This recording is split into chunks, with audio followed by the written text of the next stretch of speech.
Hey, everybody, welcome. I'm Christina from Big Beautiful Sky. Today, we are going to talk all about past lives. I've been conducting research using remote viewing on a variety of different subjects, and today I want to dive into what past lives are and how they work. Because of the sessions that I've been remote viewing, I have found out that there is a lot of information out there that is not true or not exactly true. So we'll just call that spiritual propaganda. There are messages that have been, passed down through the generations of spiritual gurus, mentors, advisors that are proving to be not real or not the truth. And the reason I know this is because in my sessions with clients, as a hypnotherapist, I go back into past lives if needed to heal trauma, and I'm not seeing what people are claiming. Also, I'm a psychic medium, and when I do talk to dead people, they are telling me things that I've not seen out there in the general discourse around, who we are and why we're here and what happens when we die. So today, I'm using remote viewing to access psychic information. It's a methodology that was created by the CIA.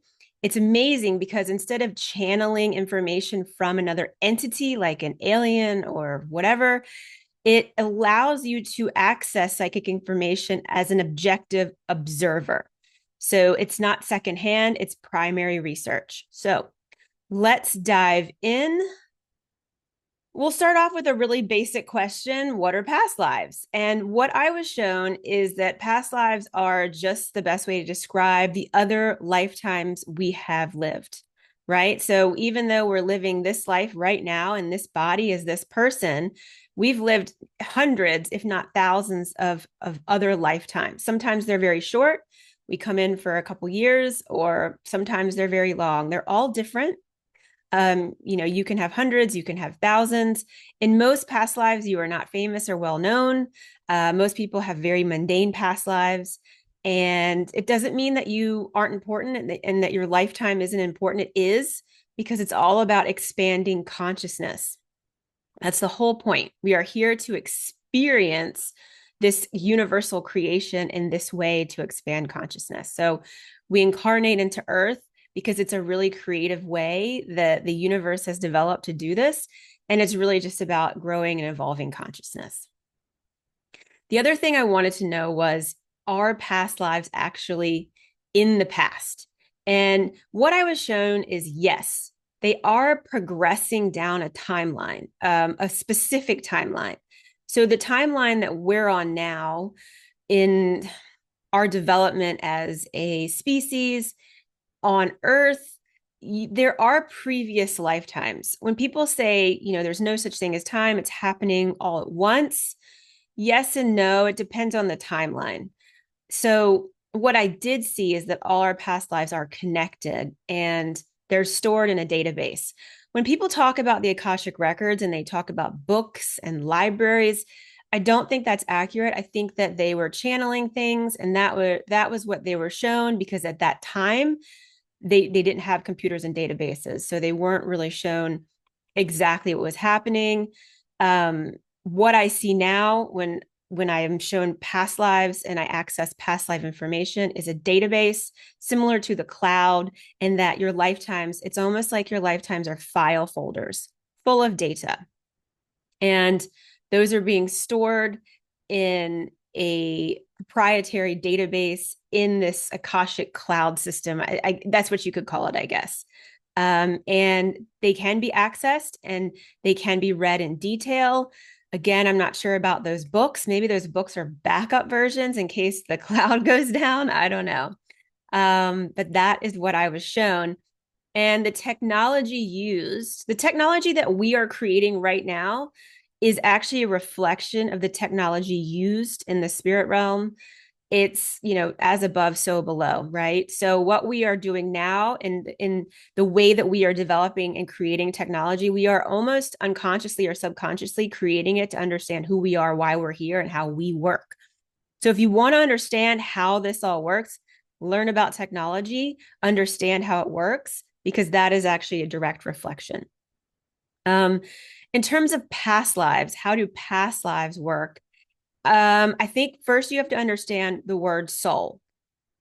What I have seen is that when people refer to soul as this, never dying, limitless energy, what I saw is that soul is very much an amalgamation of all our lifetimes on Earth in this planetary system, right? The way Earth is set up, that reincarnation, death life process, we incarnate as souls.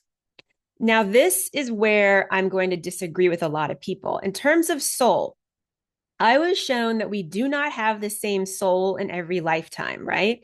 We have different souls in each lifetime, which are all connected together. When they are amalgamated, it's like one big soul, but we don't have the same soul. Soul is programmed to run our life plan. It's programmed to develop a body based on the DNA, the biology of our parents and their soul programs. So the soul really is a program that's running. And if you have ever done a past life regression, you will know that in that regression, you're not the same person. You're connected. It's the same energy, but in past lives, you're men, you're women, you're lots of different things, you're even animals. So there's no same energy other than it's all linked.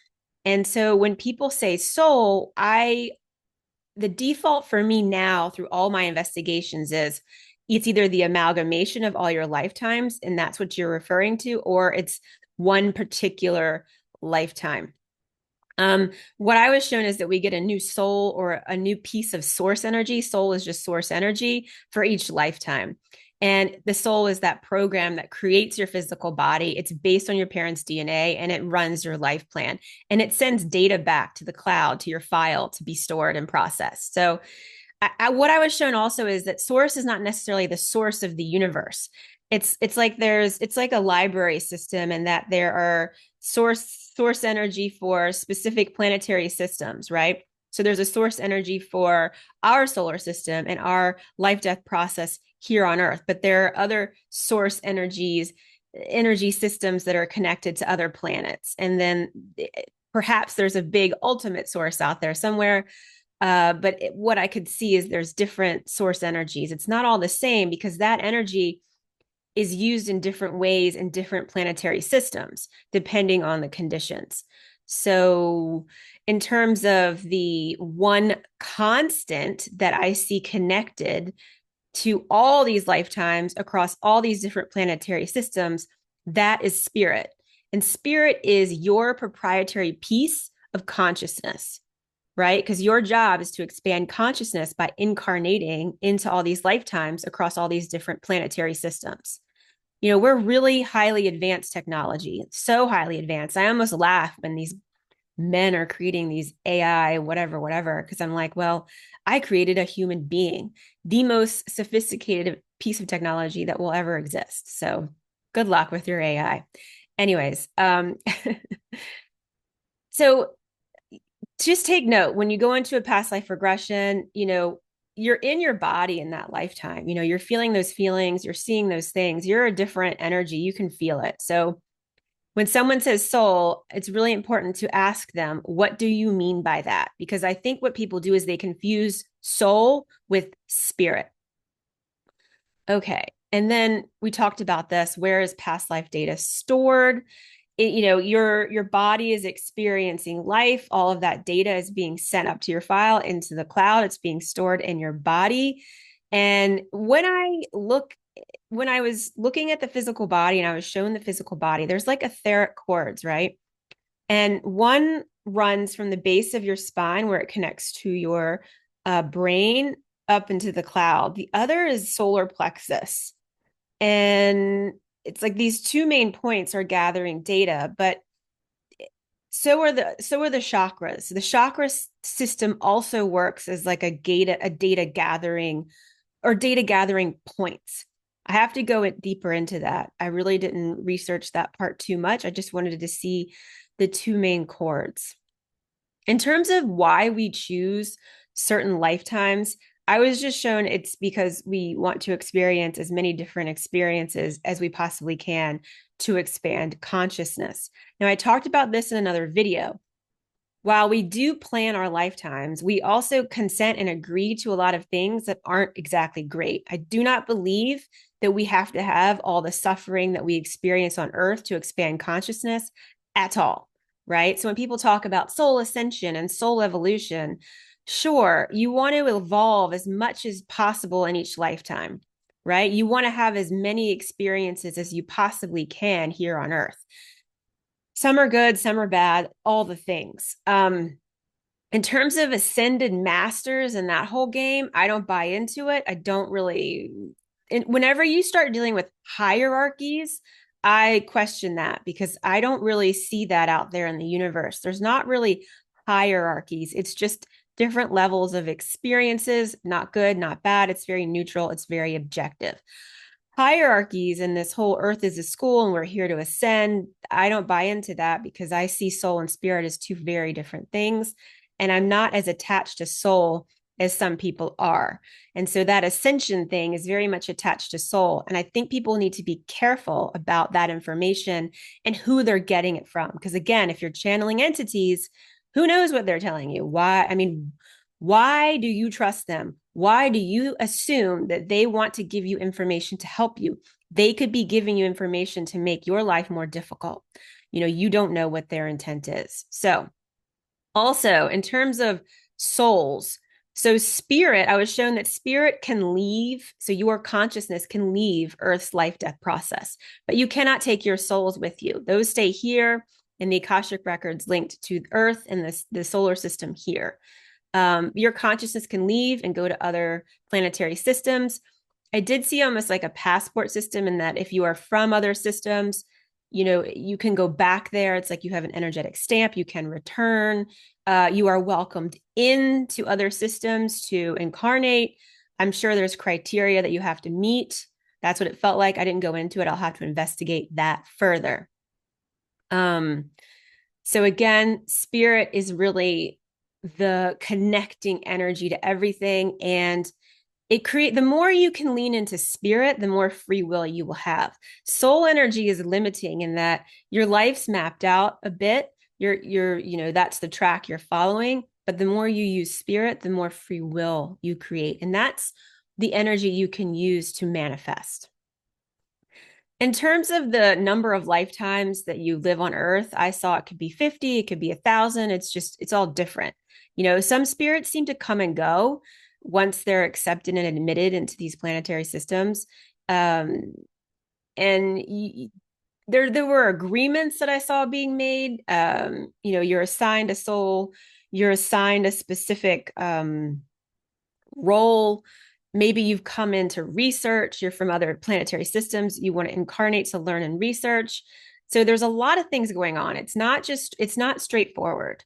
But I did see that in terms of the evolutionary process here on Earth, you're rising through the levels. So when you come in, typically you start out as an element, right? And then you evolve into a rock, then you go into a plant, then you're in an animal, and finally you're in a human. So there is a process that's involved, and it's a big process. I did see that there are some spirits who can sort of skip that process. I'm not sure if it's because it's been done in other systems or it's already been done here and they're coming and going, but there's a lot of variables. I'll just say that. Now, this is really important. How do past lives affect your present life? Okay. So the work I do is all about clearing blocks and processing trauma so you can live your best life, because we get stuck in these traumas, and these traumas can come through from past lives and create issues in your present lifetime, right? Because it's all connected to the algorithm of life and death. So everything you've done in past lives is all connected to that amalgamation of soul, right? So people come into this, their present life, they have unexplainable diseases, unexplainable phobias, it's anything that happens to you from 0 to 7, flag that as something coming in through a past life, right? It's something that usually you can't find a resolution for unless you use a healing modality that can allow you to go into the root cause. That it could be the past life and heal it. I don't just do past life regressions for the fun of it. I do them because they're linked to a specific trauma. So if you work with me, you come to me because you're having issues and you don't want to deal with them anymore. So we go in and find the root cause. Typically, those are based in childhood. Sometimes they're also, you have to deal with a past life issue to clear that out fully. What I don't see is this karmic retribution. I don't see that at all. If people are having issues in their current life, I'm not linking that back to an eye for an eye. Like, oh, you're experiencing this now because you did that to someone in the past. Sometimes that does come up. More often than not, it's because you experienced a trauma in a past life that was very similar and it's just carried over and it's ready to be processed and removed. And when you heal it and process it, it kind of flushes it from the algorithm. So you don't have to deal with that anymore. It's not going to come up, which is amazing. So that's why I do the work that I do. There's a huge return on investment for this work. So the more that you can reprogram your subconscious, the more that you can, reprogram these programs that aren't working for you anymore, the more that you can get in and figure out, what's my soul program. Using astrology is a great way to start doing that, to figure out, what has been set up that is amazing and what is not amazing, and try to focus on, remediating that or fixing that. The other thing is, there are past life traumas that come through, right? But there's also skills. So if you have an amazing skill or talent, most likely you have been working on that and honing that skill and talent for several lifetimes. So if you've come into this life and you are an absolute master at something, you've been working on that for a long time. And to really respect and appreciate that, that's really a beautiful thing. Don't deny it, do it. The other thing I was shown too is that birthmarks and moles and certain body shapes can also be a carryover from past lives. Of course, deja vu, or this feeling of, oh, I've met you before, I've been here before. Again, that can be a past life memory. One example of this is when I was little, I used to think that I just had this really active imagination, and I would act out all these scenarios, and I would talk to all these people, and I had all these little sort of vignettes I would create. And later on in life, when I started working with past lives, I realized that, when I was little, my imaginary friends and my imaginary worlds that I had created were actually just past lives that I was remembering. Because from about 0 to 7, the way your brain develops, it develops from the back to the front. You're able to tap in and remember past lives. And a lot of times, little kids can see ghosts, they can see spirits, they can see all kinds of things because they're not trapped into the prefrontal cortex, right? They're still in the back brain experiencing a much different version of reality than we are as adults. So if you want to try to understand your past lives, think about, who did you talk to as a kid? What imaginary friends did you have? What games did you play? What experiences have you had in your lifetime that make you feel like I know this person, I've been here? That strong feeling of deja vu. Yeah, it's a fun game.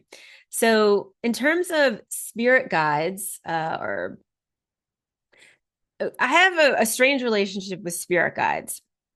I call them parole officers because they are assigned to help you, stay on your soul, to stay on your soul plan. Now, sometimes soul plans aren't amazing. So you want to try to change that and, change the program and figure out a new path forward.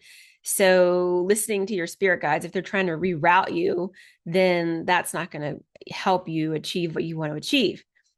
So what I was shown is that these spirit guides are assigned to you. I did not see that we choose the spirit guides. They're very much chosen for us depending on our life plan, our soul program. And in some cases, they looked a little bit like AI assistants. Like they didn't feel like a human spirit, right? So when I talk to a human spirit, it's a different energy versus these spirit guides. That energy it's very like that. I think I can hear them talking, but the energy, there's not an energy there. Almost when you're, just if you do talk to AI, it's like that. It's like there's a deadness. You can also have guides. You can pick other types of guides. I don't do that. I don't like talking to other entities. I just talk to my spirit. and my higher self, that's kind of how I roll. So in terms of spirit guides, I do think they can limit free will, so I tend to stay away from them. But I do see that in each lifetime, you will get assigned different ones. So there, I didn't see that they're always the same. They do swap around. In terms of that, they're an ascended soul or spirit. I don't know about that. They don't feel like that to me. Um, the other thing I wanted to investigate was, you know, when you're visited by dead loved ones, they often show up as the person they were in the lifetime you were with them in, right? So, say, for example, grandpa's coming through. Well, he's coming through looking like grandpa, and grandpa's going to give you um, hints and tips that that's him, right? He'll say, oh, remember this, remember that, right? If you're working with a good psychic medium, the psychic medium will relay the ID check, right? They always come with an ID check. And they always have this like costume of, because this spirit is, it's universal energy, right? It can look like anything. It comes through as it's like wearing the soul costume so that it can ID check and prove that it's, and plus it's typically these people are sharing information with you to help you along your way, or because they regret something, or because they just love you and miss you. So they come in looking like and feeling like and acting like the person you knew them as in the lifetime you share together. Um, Sometimes when I do, when I'm healing past life issues with clients, there are connections to people in their present life and they can see them in their past life. And again, that person will look completely different, but it's the same energy, it's the same spirit. So they'll ID it. Um, right. Anyways, moving on. uh Another question, why can't we consciously remember our past lives when we were here on Earth? Okay, so what I was shown is, again, it's not the same soul, right? So it's a different piece of source energy. You're connected etherically to all your past lives, to all the files, but you're a different soul, right?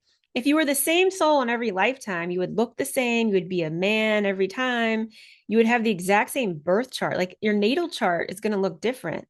There's no way it's the same soul. Like, I'm sorry, that narrative does not work for me. Same spirit, different soul, right? And when you're little, because your brain is developing from the back forward, you can tap in to those other past lives. You can tap into a lot of psychic information, but as your brain develops and your prefrontal cortex develops, your brain acts like a filter. So it filters out a lot of information, and it forces you to only just focus on this frequency band, right? So it's really, the more you can learn to use your brain through meditation, through hypnosis, and the more you can allow it to open up to other frequencies, to other dimensions, the more information you're going to receive. So the other thing you have to remember is that our society, the way it's run in a way that prevents us from actually using our brain in a helpful way. Like it wants us to not use our brain, to be limited into one frequency band, to have a very limited scope, to not understand reality, to not understand who we are. I mean, the whole goal of this experience on Earth right now is to confuse us and trap us and trick us. It's a mess. So, and you have to be careful. Just because someone's spiritual doesn't mean they have all the information, right? Because the information that they're getting from other entities could be part of the trick. You just don't know. You have to always remain cynical. So we don't remember our past lives because we're not the same soul every lifetime. We're connected to them, but we're not the same soul. And our brains act as filters and they block out as much of that psychic information as possible. In the way that they develop and also in the way that we learn and are, indoctrinated into society. And, our like everything, families create the way we use our brains, education, religion, the society you're born in. It's madness almost realizing how much indoctrination and dogma you have to let go of to fully embrace who you actually are.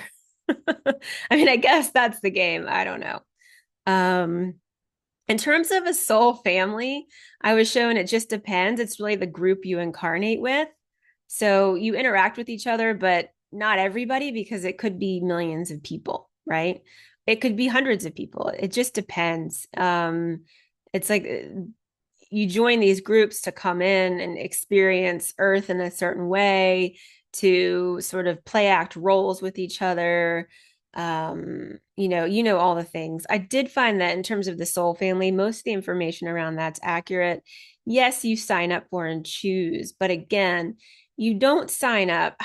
When people are like, I chose my parents.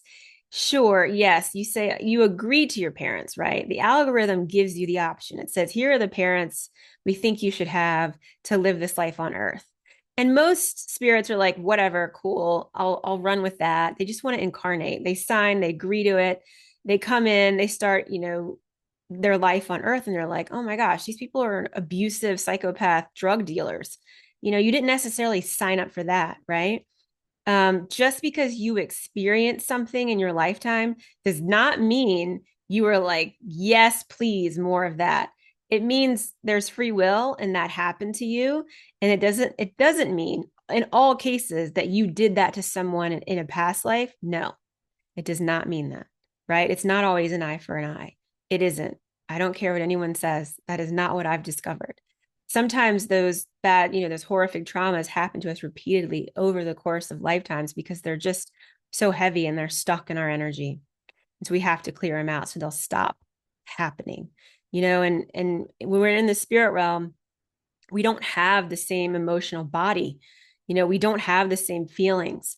And it's a disconnected memory. When we reflect on our time on earth, it's like, oh yeah, that was hard, but we're not in it living it. We forget how difficult it can be. So we do agree, we do sign up, but we're not like, yes, please let me have the abusive family who treats me like absolute garbage and makes my life difficult and so difficult so that I become an addict just to cope with it. Like that's not what we're signing up for. And some people are great. They turn that around, they transform it. I know I've had to, but I've also, realized that consciousness expansion does not require that much suffering and pain, right? There are lots of people out there who are living really productive, amazing lives, exploring all kinds of things, who had, reasonably okay childhoods, right? You shouldn't be, just because you incarnate, you shouldn't be condemned to suffering and trauma. And the narrative around that, oh, and now you've transformed that trauma and you're an ascended master. I don't know about all that. That seems crazy. In terms of what is the point of all this? Well, it's very simple. It's just to create different experiences for the expansion of consciousness. It's like the universe we live in is super creative and it created this way to expand itself. It's, on Earth, it's a really singular type of experience. On other planets, I was shown you do remember your past lives. On other planets, you don't even need to incarnate into a physical body. Everything's kind of etheric. On other planets, you live for much longer periods of time. On Earth, there's so much change and you don't have much time and it's very difficult. It's dense. You're a physical body. So it's incredibly challenging. So it's just different. Good, bad, ugly, amazing, beautiful. It's all the things. It is just an experiment. So be careful in terms of the narratives you're listening to and the people you're listening to. I would always challenge their source. My source is I use remote viewing, and I'm sharing this information with you because I think a lot of spiritual, I'm going to call it a psyop, can actually be really damaging. To tell someone, that they were raped or something horrible happened to them because they did that to someone in a past life or because they chose this lifetime. I just think that's really damaging, and it's not always the truth. You know, if something happens to you, it doesn't necessarily mean one thing. The best thing you can do is to open your mind, remain objective, and get curious and try to figure out why it happened, and how the universe works. Get curious, don't listen to anyone, get cynical. Start exploring, because the energy coming in now is going to wipe away all this old stuff, all this old information, all this outdated way of thinking. And there's a completely different new paradigm coming in. So the more you can do to understand who you are and explore your consciousness, the better off you're going to be. Don't listen to the gurus anymore. That is all done. So, to conclude, please reach out to me if you need support. I am here for you. My website is bigbeautifulsky.com. You can book one-on-one sessions. I have a course, I have ebooks. I am just here to help you along the way. My goal ultimately is to expand consciousness and to alleviate suffering, because ultimately I think suffering prevents the expansion of consciousness. So let's get rid of that so we can expand and live life fully and experience as much as we possibly can in every lifetime. I wish you all the best. Thank you so much, and see you next time.